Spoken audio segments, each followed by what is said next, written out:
စီ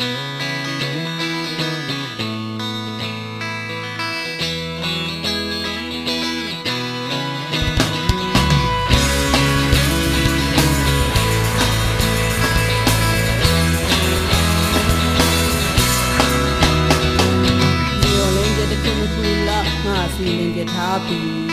တန်ရဟိုဝေးဒီထွက်သွားပြောင်းဆုံးရဲ့နဲ့ပြည့်ရဲ့ဖေတခုမြင်လာကြပြီးနမိတ်ဖတ်ထားခဲ့သလားလူငယ်ကြီးစီးတစ်ချက်ကပါလူပြပန်းသွားဘာလို့တဲ့ဆုံးအာမေးကြံရဲ့ဘဝနဲ့မဆန်းတဲ့ဒီလိုငါလုံးဆွဲရင်ချိန်ရတဲ့ဆုံးပြတ်တော့သွားဝင်မလားရှင်းနေမြေဘုံတို့ပဲ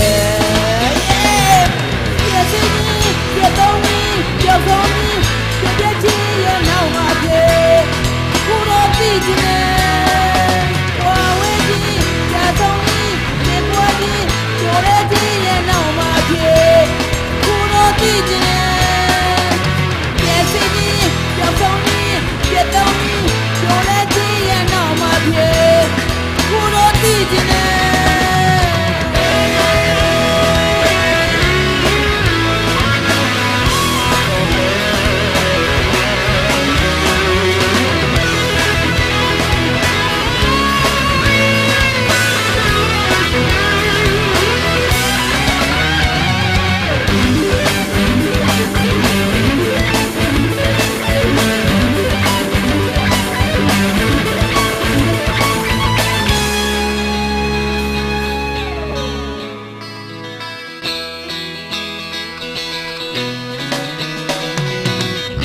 မရှိတဲ့နောက်ဘာကြံအောင်မလဲဘယ်လိုငါတွေ့ပြီးပြေးဆမ်းမလဲ